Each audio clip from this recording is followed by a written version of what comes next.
Assalamualaikum dan selamat sejahtera semua. Waalaikumsalam warahmatullahi wabarakatuh. Okey. Apa khabar semua? Hari ni sihat? Alhamdulillah. Okay, Alhamdulillah bagus. Okey, sebelum kita mula kelas hari ni, cikgu nak tanya. Pagi tadi siapa yang sempat sarapan? Saya cikgu. Saya cikgu. Okey. Ada yang makan nasi lemak, roti, mi goreng ada? Saya makan mi goreng cikgu. Saya makan bihun goreng cikgu. Okey, bagus. Okey.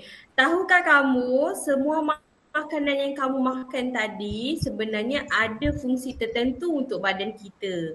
Ada yang memberi tenaga, ada yang bantu dalam pembesaran dan ada yang menjaga kesihatan kita. Okey, hari ni kita akan belajar satu tajuk yang sangat penting iaitu kelas makanan. Okey, sebelum kita masuk tajuk ini, cikgu nak cakap pasal objektif pembelajaran kita hari ini. Yang pertama kita akan menyatakan 7 kelas makanan, menjelaskan fungsi setiap makanan, fungsi setiap kelas makanan dan memberi contoh makanan bagi setiap kelas makanan. Okey, kita tengok cikgu ada sediakan slide. Okey, yang pertama kita tengok maksud kelas makan.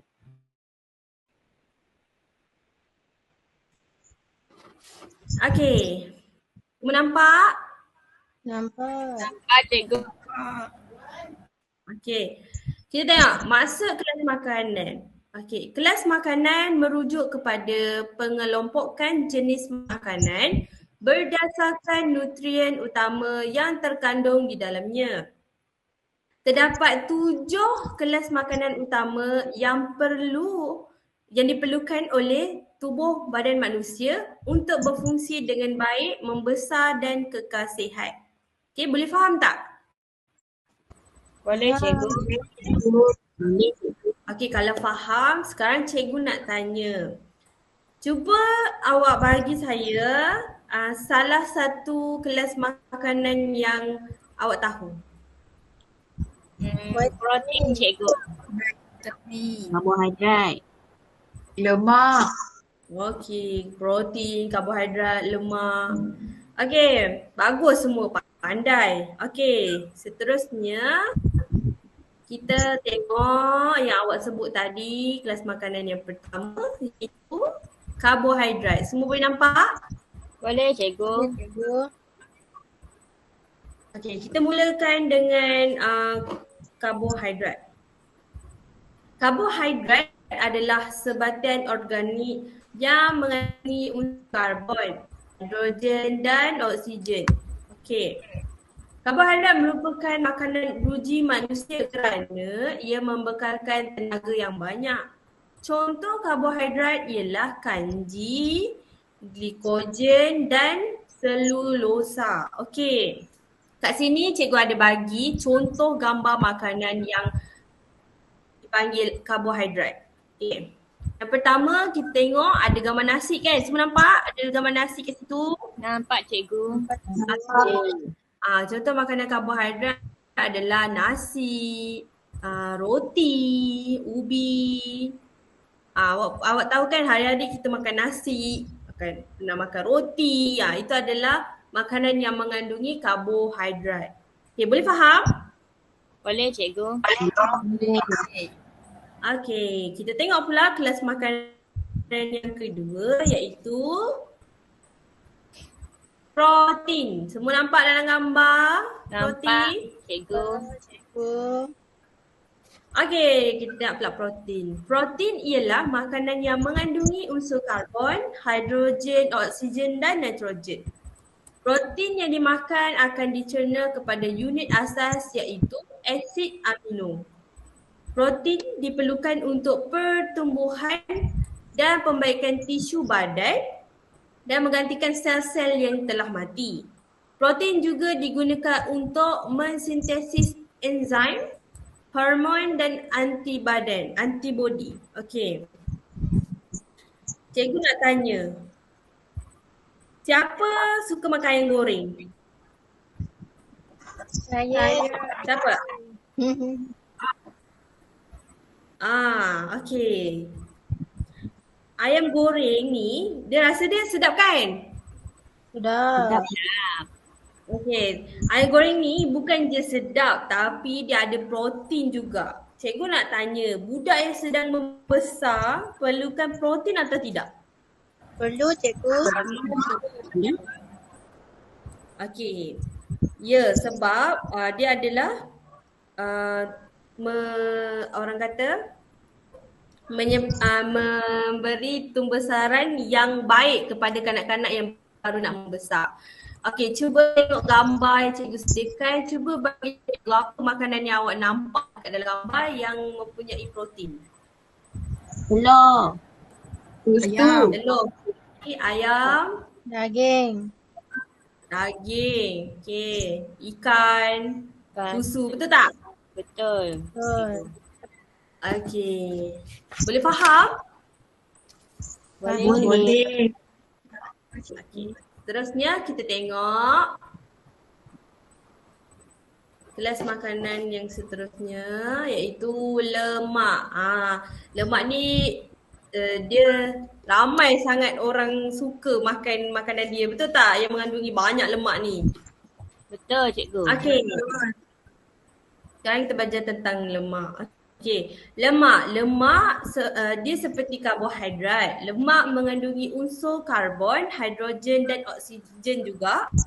Lemak adalah sumber dan simpanan tenaga yang tinggi. Lemak melindungi organ badan seperti jantung dan ginjal. Okey, lemak bertindak sebagai vitamin A, D, E, K.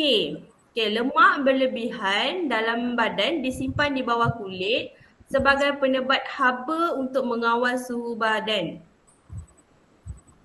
Okey, kalau kat sini awak boleh tengok contoh lemak. Okey, cuba bagi tahu cikgu apa makanan yang awak nampak. Cheese. Cheese, okey, lagi? Cake. Kek. Hmm. Kek cheese kan? Minyak. Lagi apa? Apa lagi? Mentega. Yang awak nampak? Mentega. Okey, coklat semua kan? Okey. Lemak ni kita boleh ambil, tapi lemak ni kita ambil dalam kuantiti yang sederhana. Faham tak?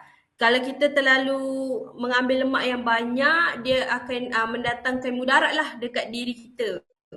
Kalau terlalu ambil lemak yang banyak. Okey? Okay, seterusnya kita tengok pula kelas makanan iaitu vitamin. Okey. Vitamin ialah sebatian organik yang tidak membekalkan tenaga, tapi diperlukan oleh badan dalam kuantiti yang sikit untuk mengekalkan kesihatan yang baik. Okey, vitamin terdapat daripada sayur-sayuran, buah-buahan, susu dan daging. Okey, kita tengok dalam gambar tu kan, kita nampak ada sayur-sayuran, ada buah-buahan, ada kacang, cendawan, semua kan? Itu adalah contoh-contoh makanan vitamin. Kita boleh ambil. Okay.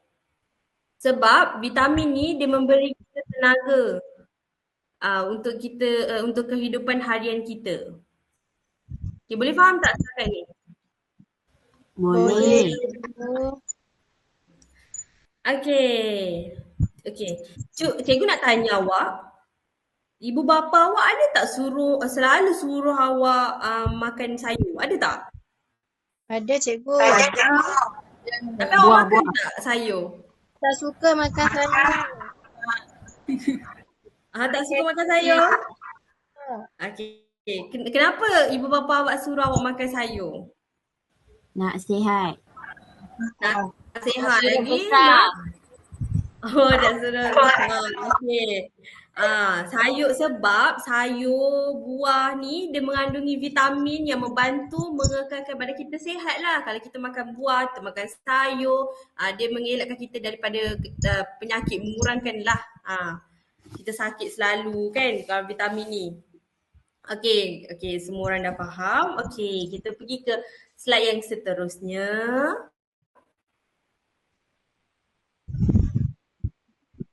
Kita tengok vitamin ni dia terbahagi kepada dua, iaitu vitamin larut air dan vitamin larut lemak. Okey, vitamin larut air ni yang terdapat dalam dia adalah vitamin B dengan C.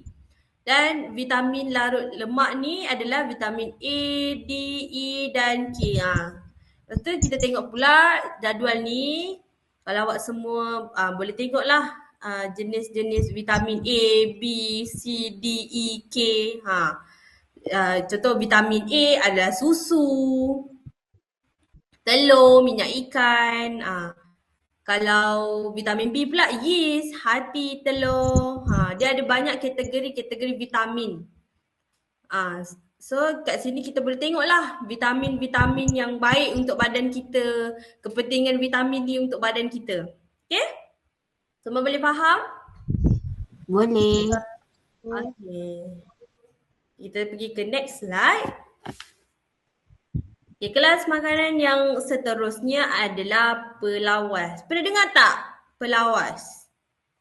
Pernah, cuba tak tahu fungsi. Semua tak tahu fungsi. Okey. Kita tengok pelawas ni apa dia. Pelawas ialah bahan yang tidak dapat diuraikan oleh sistem pencernaan.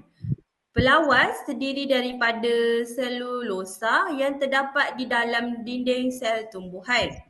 Pelawas sangat penting untuk merangsang peristalsis, iaitu pergerakan yang disebabkan oleh pengecutan otot di saluran pencernaan seperti esofagus, usus kecil dan usus besar.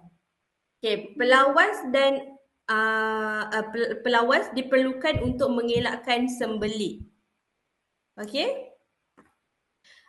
Cikgu ada bagi contoh gambar-gambar pelawas lah, makanan-makanan yang untuk melawaskan kita ataupun digunakan untuk pelawas ni juga penting untuk pengeluaran peluh. Okay? Contoh makanan pelawas ialah kurma, sayur-sayuran, buah-buahan kering, buah tin. Awak boleh nampakkan dalam gambar bijirin. Itu adalah makanan-makanan pelawas. Okey. Kalau seseorang kurang makan pelawas, apa yang berlaku? Susah nak membuang. Sembelit. Ya, sembelit. So, pelawas ni lah adalah makanan yang memudahkan kita nak membuang air besar. Okey? Sekira macam dia membantu ataupun menjagalah perut awak daripada macam kembung perut ke, tak boleh nak buang air besar kan. So kita perlukanlah makanan pelawas ini. Okay? Seterusnya kita pergi ke kelas makanan yang seterusnya. Okay, kelas makanan seterusnya adalah mineral. Okay, apa itu mineral? Mineral ni merupakan bahan bukan organik yang diperlukan oleh badan. Mineral tidak membekalkan tenaga tapi masih diperlukan dalam kuantiti yang kecil. Okey. Mineral ni contoh makanan dia yang kita boleh tengok makanan laut. Makanan laut ni lah terdiri daripada makanan yang mempunyai mineral yang banyak. Dan juga garam. Okey, garam. Macam-macam kita tengok sekarang kan jenis-jenis garam. Semua garam-garam tu mempunyai mineral. Tapi kita boleh makan cuma kena dalam kuantiti yang sedikit je. Okey? Sebab kalau macam ambil berlebihan, contoh macam kita ambil garam berlebihan, dia akan menyebabkan kita darah tinggi kan, penyakit macam-macam penyakit. Lepas tu kalau kita ambil yang makanan laut yang terlampau banyak pun ada certain orang dia akan menyebabkan kegatalan pada kulit, allergic kita panggil, okey? Boleh faham? Boleh tengok gambar? Boleh cikgu. Okey. Cikgu nak tanya, susu mempunyai mineral tak? Tak ada kot. Okey, kita dah tambah pengetahuan. Susu juga dia ada mempunyai mineral. Jadi, siapa yang suka minum susu tu pun bagus. Susu ni kategori protein dan mineral juga. Jadi dia bagus untuk kita punya badan, untuk pembesaran kita. Okey? Okey, kita pergi ke slide yang seterusnya. Tengok. Okey, kat sini boleh nampak tak? Jadual ni kepentingan dan kesan kekurangan mineral. Ni kalau kita tak cukup pengambilan mineral dalam badan, okey? Mineral-mineral ni terdiri daripada kalsium, natrium, besi, iodin, fosforus dan kalium. Inilah kita tengok sumber-sumber makanan mineral ni macam susu, ikan bilis, udang, sayur-sayuran, daging, telur, garam. Dia sebenarnya lebih kurang je. Jadi kalau awak dia diambil ataupun boleh ambil tapi kurang. Kalau tak ambil langsung, inilah dia akan menyebabkan pelbagai penyakit, iaitu anemia ataupun lumpuh, kegenjangan otot. Jadi dia still kena ambil. Cuma yang macam cikgu cakap tadi, dia cuma kita kena dalam kuantiti yang sikit je. Jangan tak ambil langsung mineral ni. Okey? Boleh faham kat sini? Okey, seterusnya kita tengok. Okey, kelas makanan yang seterusnya air. Okey. Air ni, apa yang awak faham pasal kelas makanan air ni? Siapa boleh bagi tahu? Air sangat penting. Penting untuk apa? Untuk badan kita. Ya. Okey, kita tengok kat slide. Air ini ialah sebatian yang sangat penting kepada badan kita. Air mengandungi hidrogen dan oksigen. Okey, air bertindak sebagai pelarut bahan kimia dan medium pengangkutan nutrien dan oksigen ke dalam sel. Ia mengangkut hasil perkumuhan seperti urea dan garam mineral yang berlebihan keluar dari sel dan mengawal suhu badan serta peluh. Okey, baiklah. Kalau contoh kita ni kurang minum air, apa yang kita akan jadi? Kita rasa apa? Kita rasa haus kan? Nak Penat. pengsan. Kita rasa penat, pening kan? Kita rasa tak sihat. Jadi, air inilah yang penting untuk mengawal suhu badan kita. Kalau kita ambil banyak air, kita tak adalah rasa haus, takkanlah rasa macam nak pitam kan, macam kurang air, macam orang kata kita ni dehydrated kan, panas. Sekarang cuaca panas kan, jadi kita kena banyak minum air. Terutamanya air kosong, okay? Air masak tu ataupun air, belilah botol mineral tu kan, kita kena minum air, okay?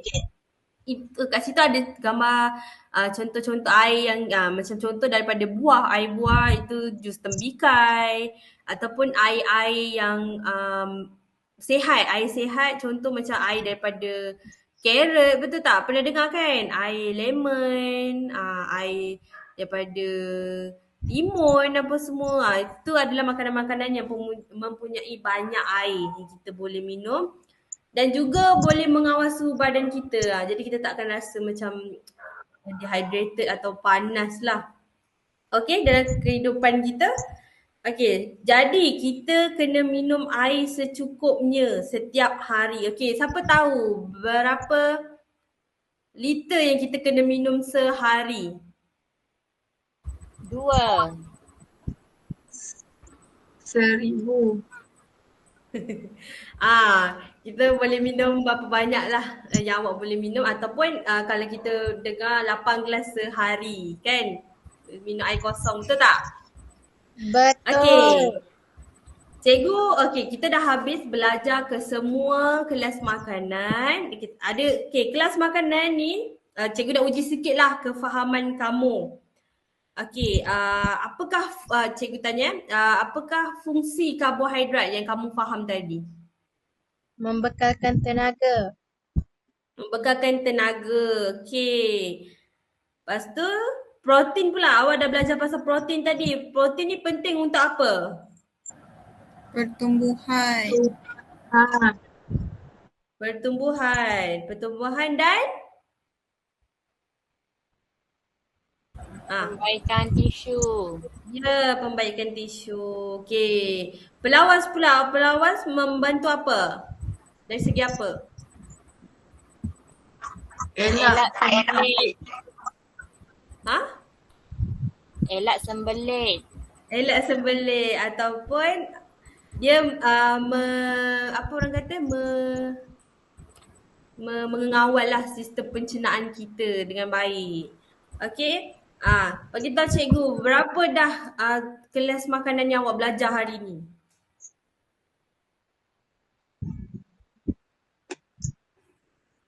Berapa?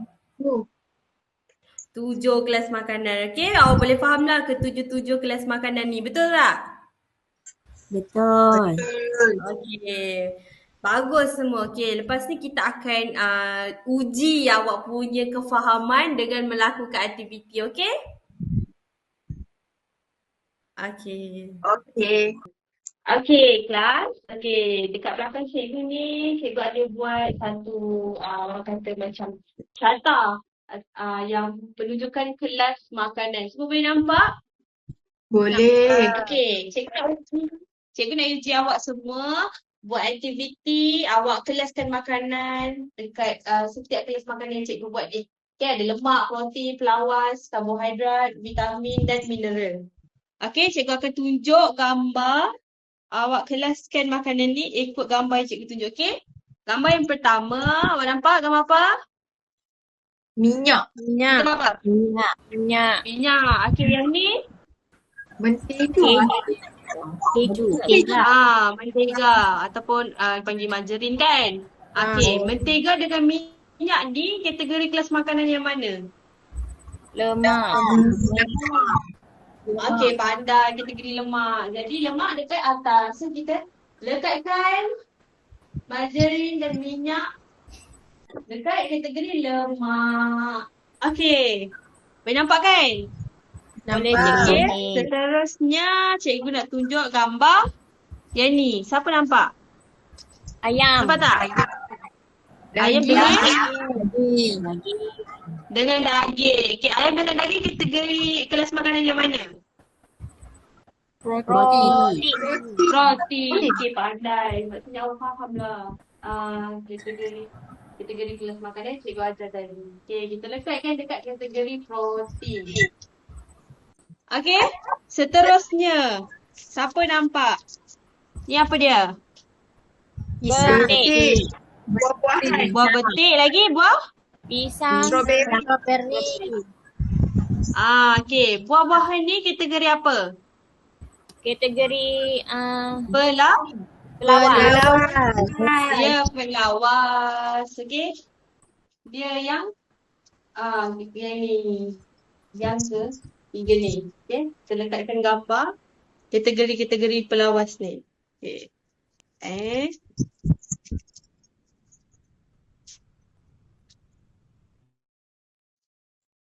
Pelawas. Okey.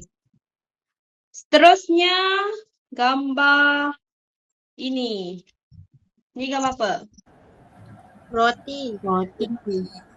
Okey, roti dia kategori makanan yang mana? Kelas makanan yang mana? Kalau awak ingat. Karbohidrat. Karbohidrat. Okey. Jadi kita tampak dekat karbohidrat. Okey, seterusnya. Kita ni, okey, yang ni. Apa dia? Siapa tahu? Bahagian apa ni? Vitamin. Ya, pandai. Kategori vitamin. Okey, ni adalah gambar buah-buahan. Okey. Ni kategori vitamin. Vitamin dan air ni sebenarnya dia punya kelas makanan lebih kurang je. Okey. Jadi adalah kategori Air. Air. okey air. Dia boleh nampak kat sini vitamin-vitamin ni juga boleh dijadikan air. Okey, dan yang terakhir kategori apa ni? Ada gambar apa? Karbonasi. Nasi. Ikan. Udang. Ketam. Makanan laut. Dan Rambut. garam. Pandai. Ni garam. Jadi garam dengan makanan laut kategori? Mineral. Okey, pandai. Kategori mineral. Okey. Kita tampal dekat mineral. Okey, awak boleh tengok kategori-kategori makanan mengikut kelas makanan. Okey, semua orang boleh faham? Boleh cikgu. Okey, Boleh. bagus. Okey, semua orang dah faham. Okey, itu sahaja pembelajaran kita pada hari ini. Okey, terima kasih kelas. Terima kasih cikgu. Okey.